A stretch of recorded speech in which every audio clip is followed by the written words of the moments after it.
おかえりなさい。もうずいぶん前に帰ってきてるよ。馬はこっちで預かるから、お兄ちゃんたちも早くお部屋に。すでにシノ様と雫様もお待ちです。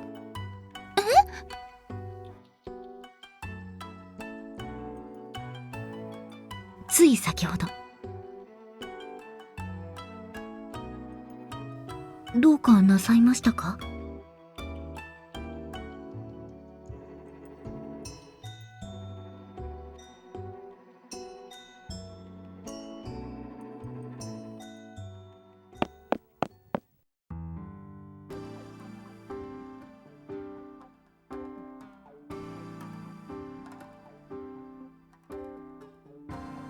けど、あやなでもこんなことしませんですよ。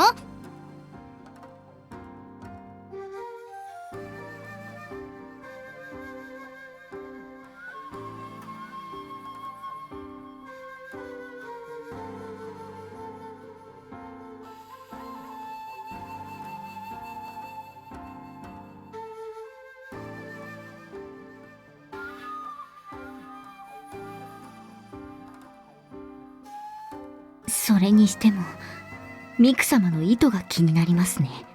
意図なんてないですよ。ただのノリな気がするです。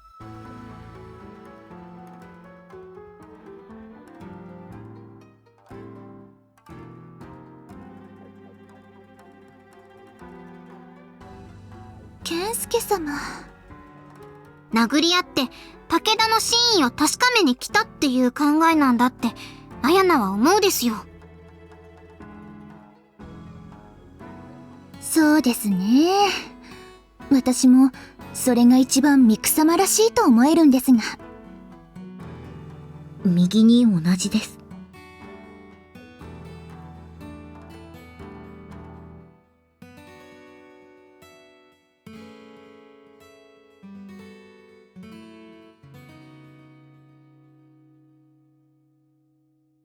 あのお二人も同じ意見な気がします。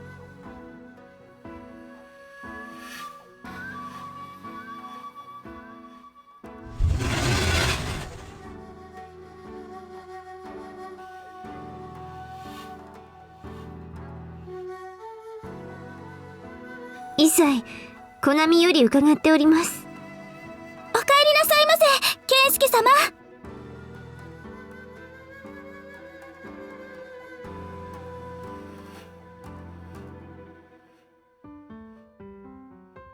それは頂上。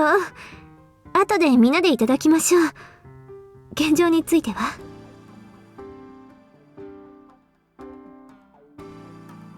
はい。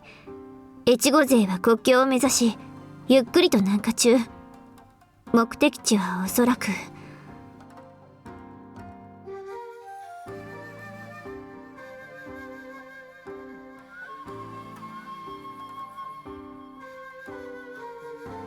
さて、越後の竜とまで呼ばれる方の真意を見抜くことなど、とてもできませんが。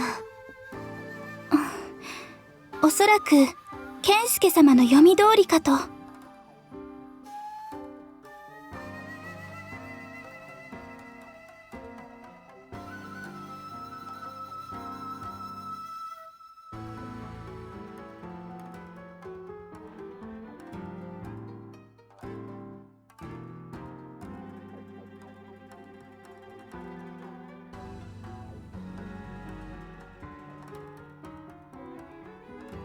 武田が何かする前に手を打とうと、可及的速やかに後輩と戦力を整え、こちらからの連絡を待つことなく出立したという流れでしょう。それに光様の祝言の話はすでに甲信の国中が知るところです。越後の忍びがその知らせを急ぎ国元に持ち帰るのは必定かと。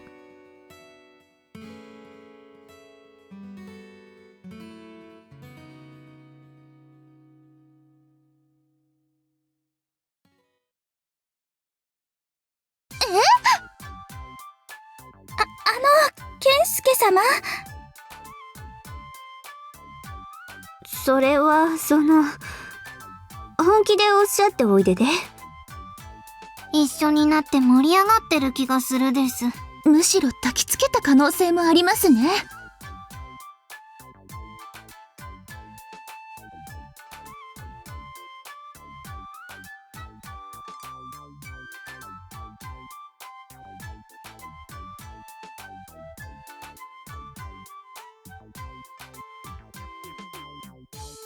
お三方にそれは。あまりにも荷が重いか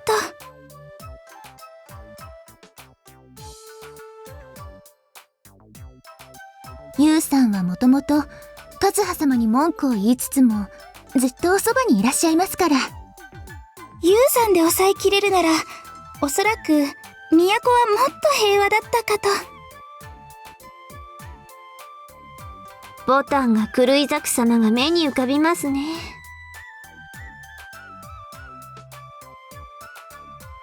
いえ、本気で動く気になれば我々の話など聞くお二人ではないでしょ。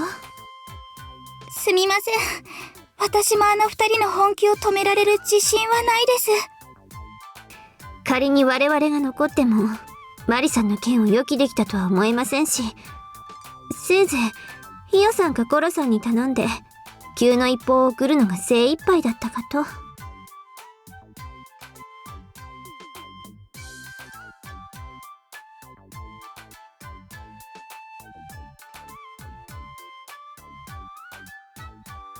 いずれにしてもミク様が戦を仕掛けた真意がケンスケ様にあるのは間違いないでしょう。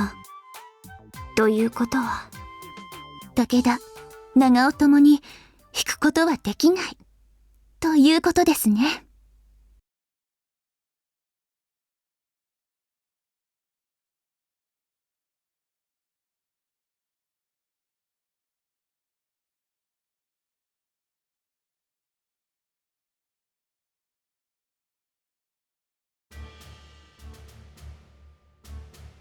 はい。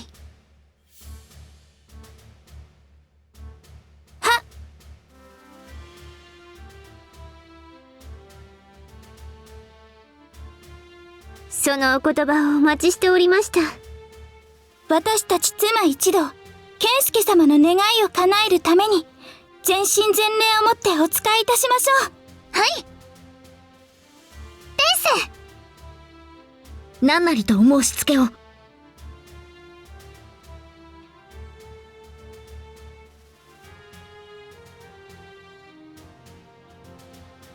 すでに雫と話し、策もいくつか出しております。でも策があっても卒がいないです。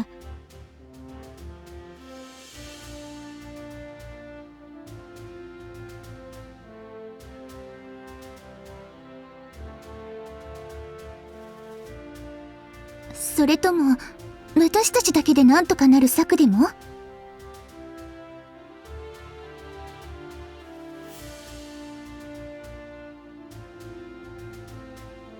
さすがにそれは対策済みでしょう。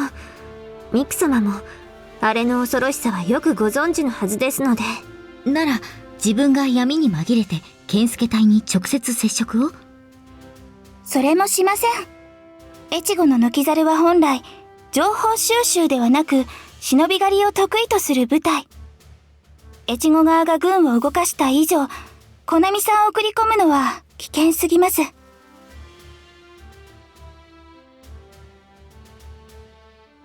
簡単なこと。我らも兵を動かせばよいのです。でも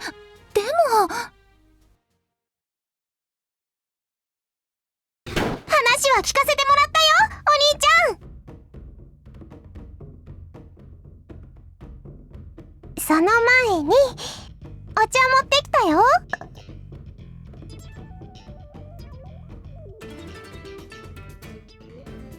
では冷めないうちにいただきましょう。あやな、ちょうど喉乾いてたですよ。お土産みたいだったからリンゴも剥いてきたよ。ありがとうございます、カオルちゃん。さすが美味しいです。よかったよ。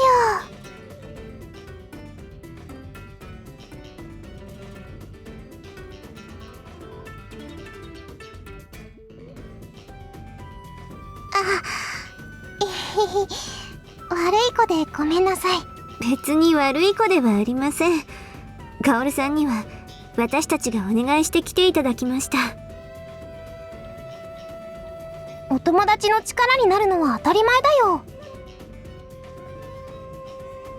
はい、健介様が下山に行っている間にカオルさんからお話がありまして、私と雫、あとコナミが。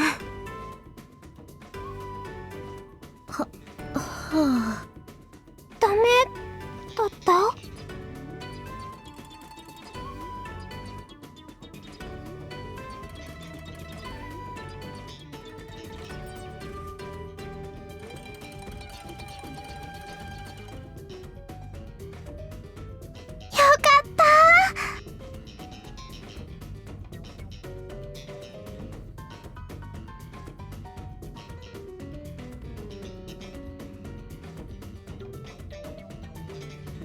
それにお兄ちゃんが行けば越後勢との戦いを止められるんでしょ？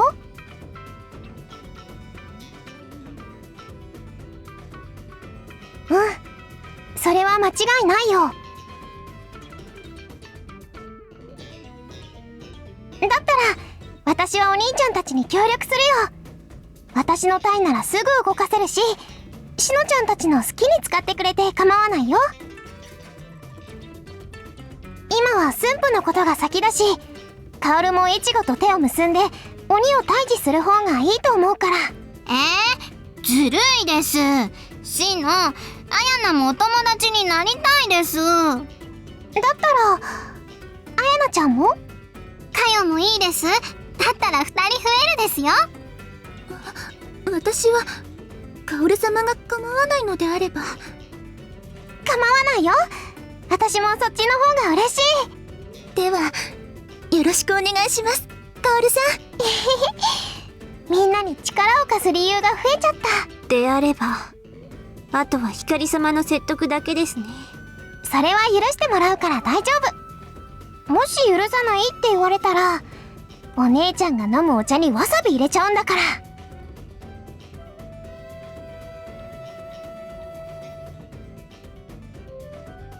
お姉ちゃん辛いの苦手だから涙目になっちゃうかも。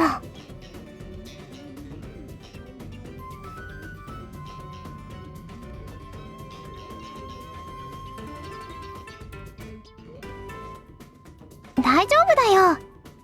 カオルもカオルが正しいって思ってることをしてるだけだもん。きっとお姉ちゃんも分かってくれるよ。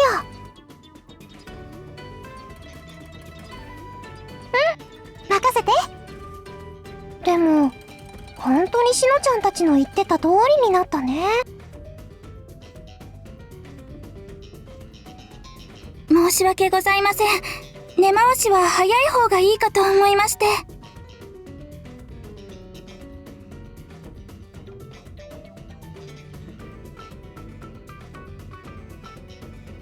ではカオルさんの協力があることを前提として、カオルさんの隊の規模はどのようになっていますか？商用研修は基本的にお姉ちゃんの影武者を務める部隊だから、あまり数は多くないんだ。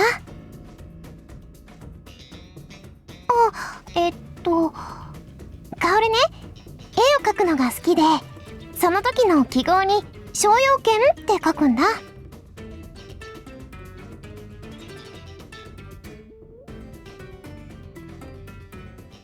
元号と言います。して数にしていかほど？80人。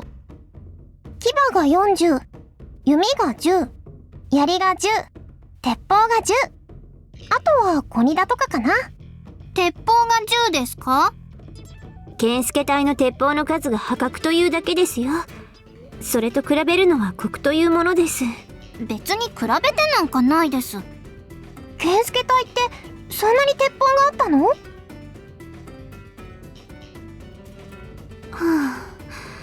運営は結構ですが、隊の規模や装備ぐらいは覚えておいてください。仮にもお頭なのですから。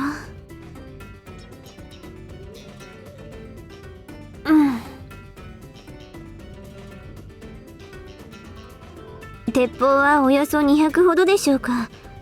金ヶ崎の軒口で減ってしまいましたが、健介隊の主力はほぼ鉄砲と言っても過言ではありません。200？ すごいんだね。だから健介隊ではアヤナたちが活躍できなくてちょっとだけつまらないです。でもそれが少ないならアヤナの活躍の場も。牙が40はいいの？夕霧と遠乗りもしたからアヤナも少しは上手になってるですよ。今度は遅れを取ったりしないです。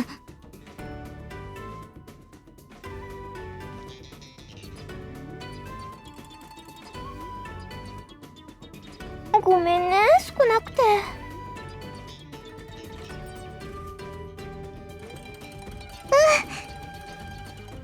ならまずは兵を増やすところからですね。鉄砲隊に牙で突っ込むです。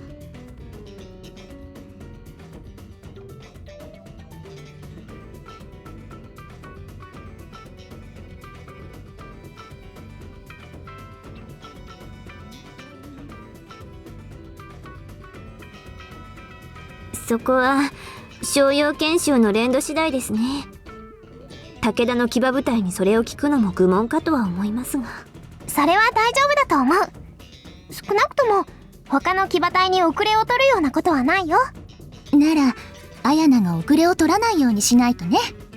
頑張るですよ。健介隊は仲間になってくれるの？それは心配していません。健介隊ですからね。そっか。2人がそう言うなら安心かな。では商用研修にて健介隊に接触、味方に取り込んだ後ミク様の本陣に向かって説得にかかるという流れでよろしいですか？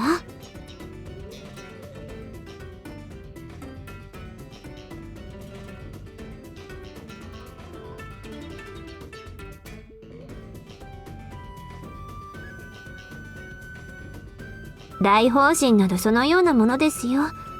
ここに策を肉付けしていくのは我ら軍師にお任せを。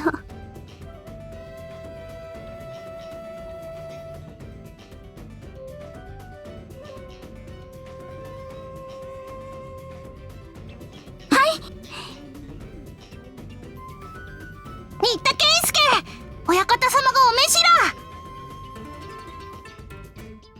お召しら、分かってて言ってるのら。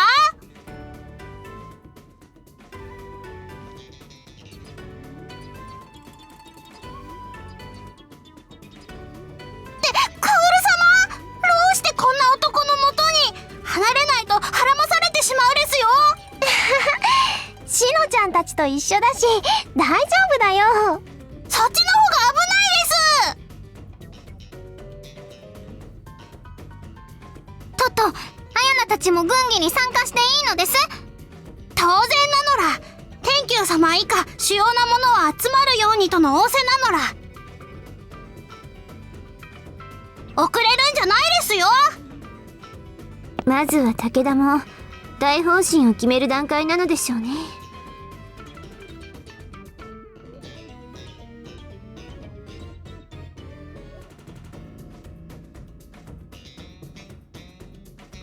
お兄ちゃんも武田家の一員だもん。呼ぶのは当たり前だよ。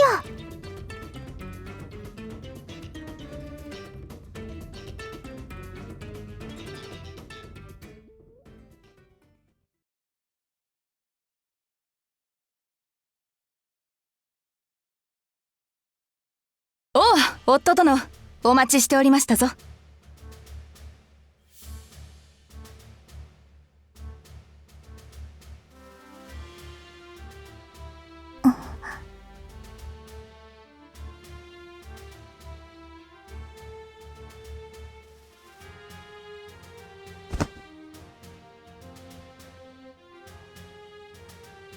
揃った。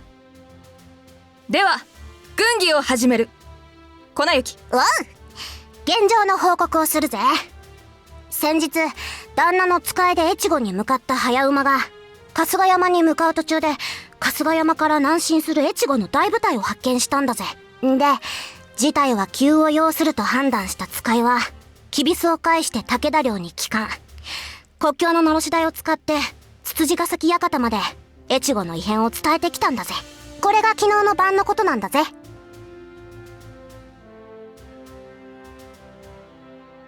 さすがにそれはないですよ。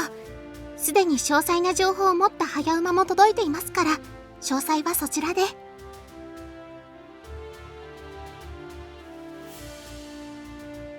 文だけであれば、昼夜問わずに人と馬を変えつつ走れば、不可能ではないであがりますよ。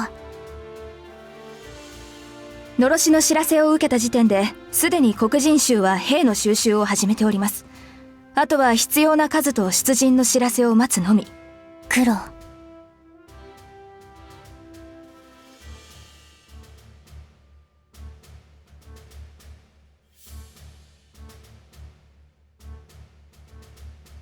以降の動きはどうであがります？海津城の一徳斎殿からも詳細な報告があったんだぜ。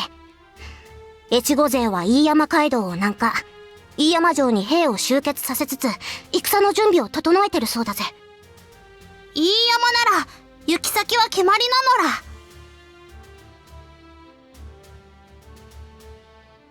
違うであがります。長尾が北信濃攻めの前線基地として手を加えてる城であがりますよ。飯山から千曲川を遡れば川中島に至る。長尾勢が川中島を攻めるときにいつも使うところなんだよ。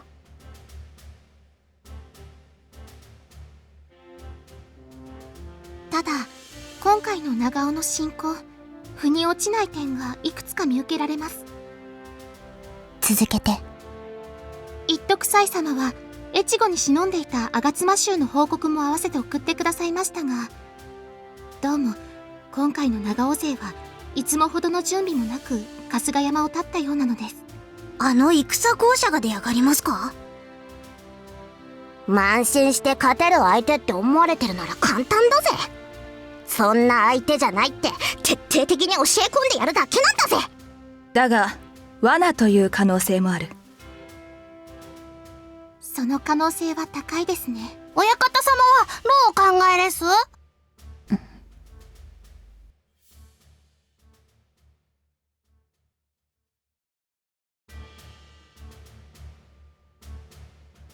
健介、どう見る？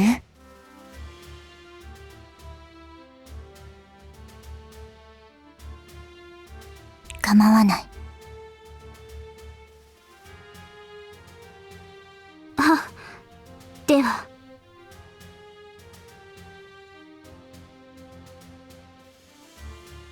そも、今回の越後勢の拙速としか取れぬ出陣。その目的は十中八九、健介様の身柄の確保が狙いかと考えます。ほう？夫殿が目当てか、越後の竜は。どういうことだぜ？ここはわかるんだぜ。まあ、なんとなくは。ずるいんだぜ。まあ、当然といえば当然で上がりますな。婚姻を結んで間もない夫を敵国にかっさらわれた挙句、その敵国で祝言で上がりますからな。越後国主とか関東管領とか関係なく起こるよね。その通りでございます。おそらくこれはミク様の気象的なところが大きいかと。相変わらずの気まぐれですか。気まぐれで攻められるこちらの身にもなってほしいです。そして向こうにとって幸いなことがさらに2点。まず1点目は、相手が何度も兵をまみえた武田勢であったこと。本来であれば、この手の作戦を行うには、甲斐国府、つつじヶ崎館まで攻め寄せる必要がありますが。なるほど。この流れでいけば、我々は今までと同じく川中島に向かうより他にない。釣り出されたようで面白くはないが。でも、行かないわけにはいかないのら。その通りです。さらに2点目は、標的である健介様が率先して最も危険な場所に出るという悪癖をお持ちなこと。なるほど。川中島に健介様が出陣しなければ、越後勢は目標のない川中島に顔を出すだけになる。そんなの勝ったも同然だぜ。全力で迎え撃って懲らしめてやるですよ。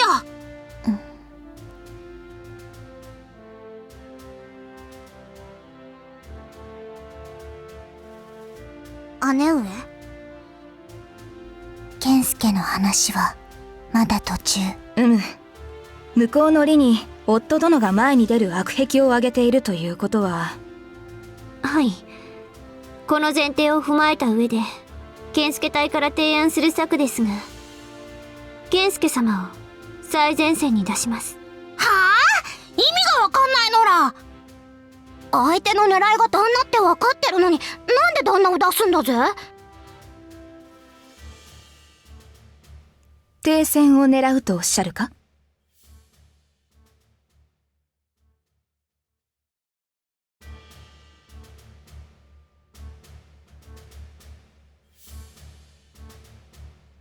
なんでいきなり孫子なのら？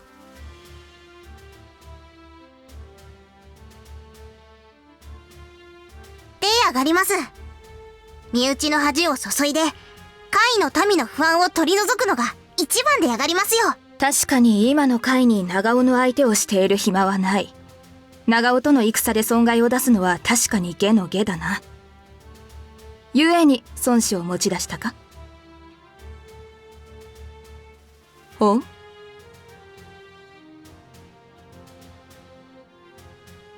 双方の意味であの一文を読み解くか。面白い。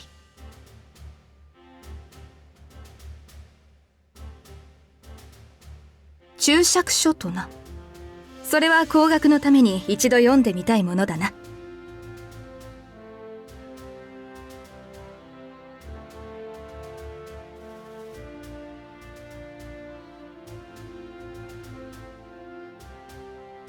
健介、同盟に加わるつもりはまだ。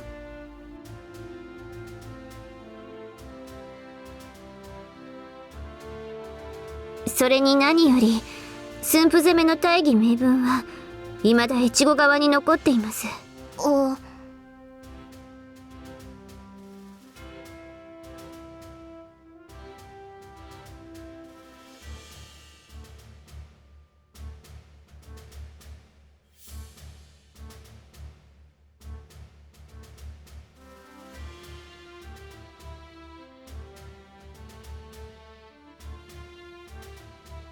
策はある。健介様の書状を持った早馬が春日山に届いていない以上、マリさんも健介隊と一緒に前線にいるはずです。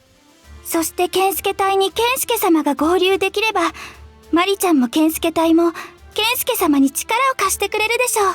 嫁部隊の本領発揮で上がりますな。その後は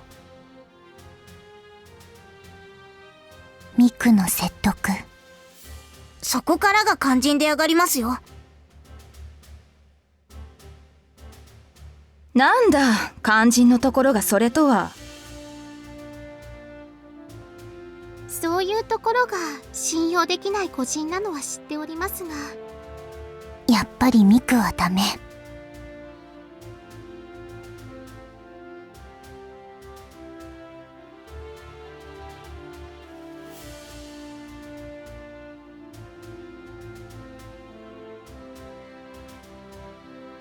とはいえ、不要な戦を避けられるならそれは長情。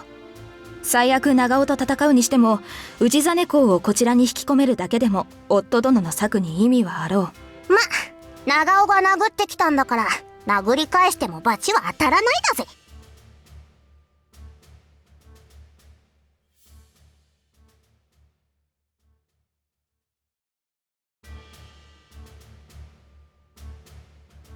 あとは健介隊が越後勢の中にちゃんといるかだぜ。健介様を取り返すという状況で健介隊が春日山に残るという選択肢はないでしょうが。一徳斎殿の報告に越後勢の旗印に関するものはありませんでしたか？中に大中黒新田一つ引きか二つ引き量があれば確実なのですが。はですから大中黒新田一つ引きか。いえ、そちらではありません。なぜ足利の二つ引き量が越後勢に？ちょっと待て。それは公方様が越後におられるということか？それもご存知なのでは？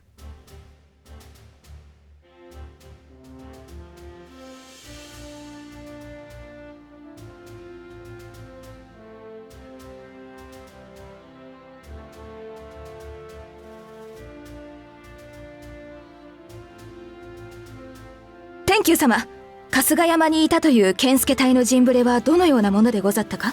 公方様の顔は噂にも伝わってこないでやがるから、さすがにちょっと見ただけじゃわかんないでやがりますよ。ミク様が奪還した春日山にも足利の二つ引き量は上がってなかったでやがりますし。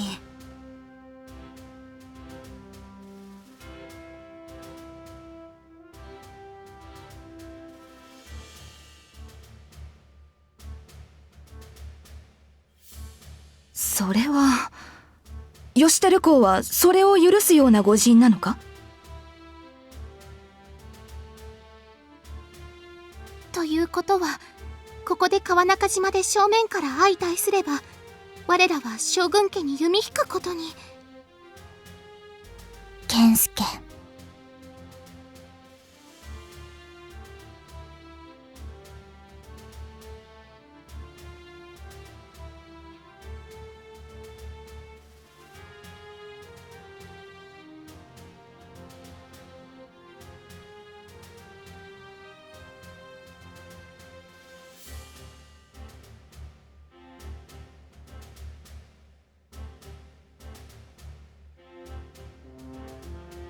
でも義輝公は健介隊の所属なんじゃないのら？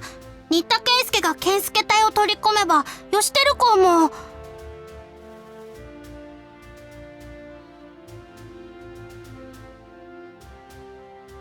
旗印に関してはこの後の話になるでしょうが、ことに注意を払うよう一徳斎様にもお伝えしておきます。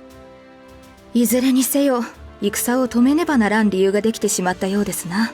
国賊の汚名に加えて征夷大将軍に弓を引いたとあっては、それこそ過疎新羅三郎義満や三畑立無に顔向けができませぬぞ。なら方針はそれで。で、旦那はどうするんだぜ？まさか健介隊とやらと合流するまでその6人で突っ込むんだぜ？兵を使う？そうだな。おいトト。トトは親方様直属トト。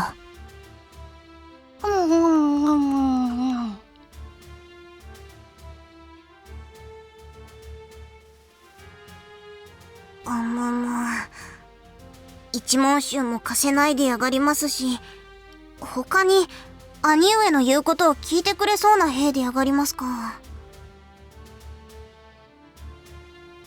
お姉ちゃん、カオルが同行していい？カオルが。うん。今回はお姉ちゃんも出るから、商用研修はお役目がないでしょ？お願い。危ないでやがりますよ。わかってるけど、お兄ちゃんやしのちゃんたち、それに武田のみんなのために働きたいの。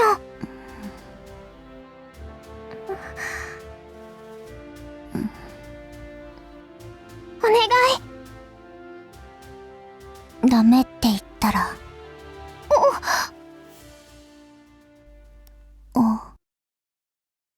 ちゃんに入れるお茶、これからずっとわさび入れちゃうんだから。わさび？姉上。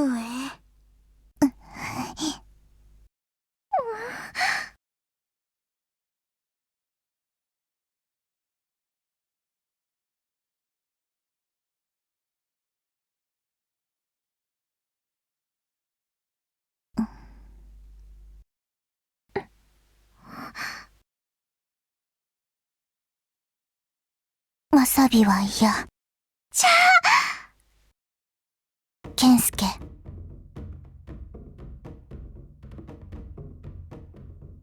健介も。健介様はアヤナたちが守るですよね、かよ。はい。お二人の安全はお任せください。我が無一文字の旗にかけて、お役目を果たしてご覧に入れます。任せる。なら、商用研修は兄上と行動で上がりますな。夫殿、この際ですので健介隊とやらの詳細をお教え願いのか。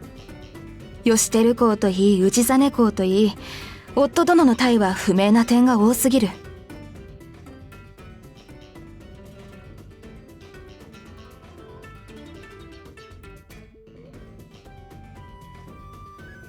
なんでいきなり鉄砲隊になるんだぜ。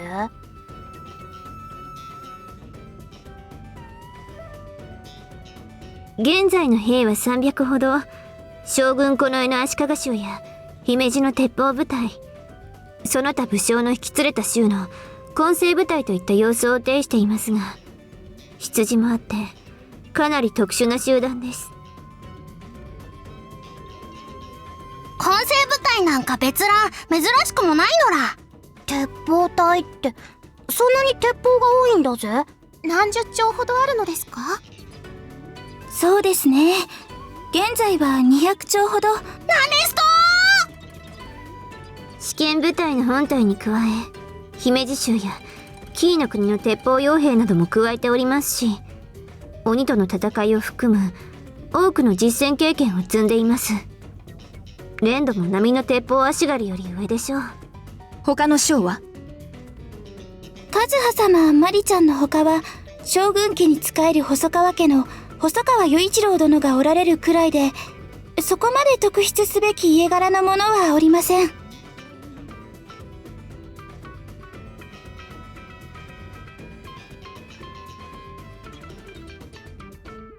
強いて言えば将のほとんどは健介様の妻ですが。そこが一番おかしいんだぜ。ちょっとコナちゃん、その上頭はご免状を許され城落としの名人か。確かに異能集団を自称するのも無理もない。鉄砲200が味方になるのはでかいで上がりますな。カオル、必ず健介隊を取り込んで。了解だよ、お姉ちゃん。健介も。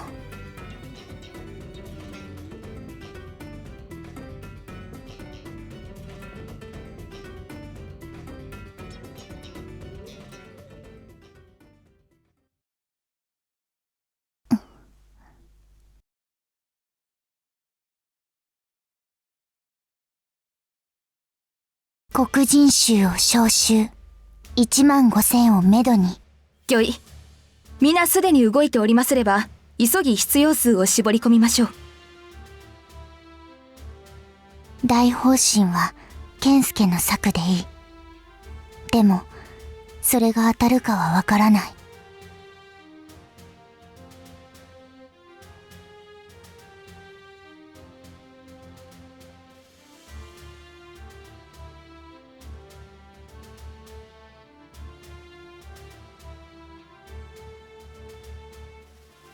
こちらも2打を整えますが、7割は後々の輸送になるかと。構わない。より子たちはどこに集めるんだぜ。一旦若見古城近辺に集合させた後で部隊を再編成するのが妥当なのら。妥当だな。いかに影虎が神速の傭兵を用いようと、飯山から8000の兵に川を遡らせるにはそれなりの時間がかかるだろう。ミクはそれ以上の兵は用いない。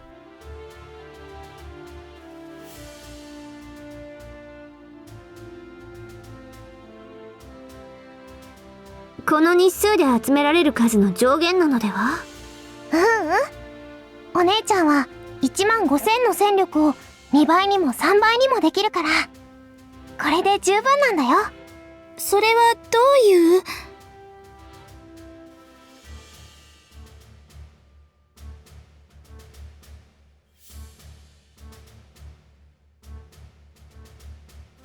こちらの移動の時間も考えれば、兵を集められるのは残り4日が限度だろう。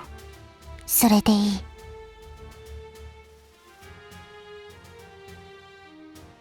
御旗立てなしも昇乱あれ。4日後、出陣する。はっ！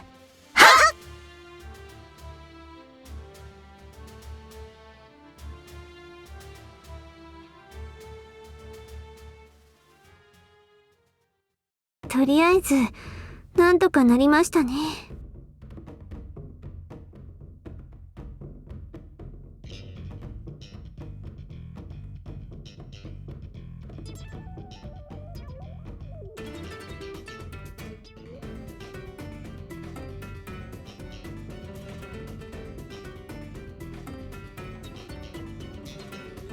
もともと越後で対武田用に準備していた策でしたが、ここで役に立ってよかったです。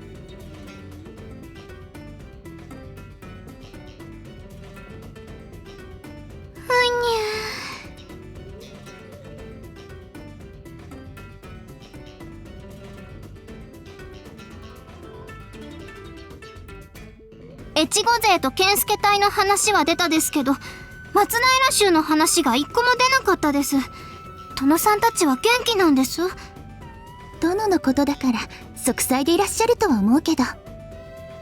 葵様は越後の内乱にも不干渉を貫いていらっしゃいましたから、今回もその可能性が高いでしょうね。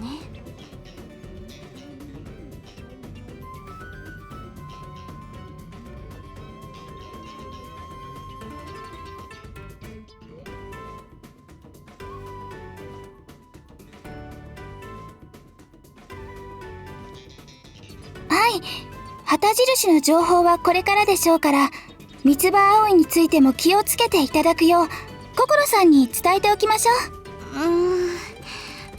お元気ならいいですけど。我らは明日からは商用研修の編成の手伝いに入りましょう。健介様も出陣の準備をお願いします。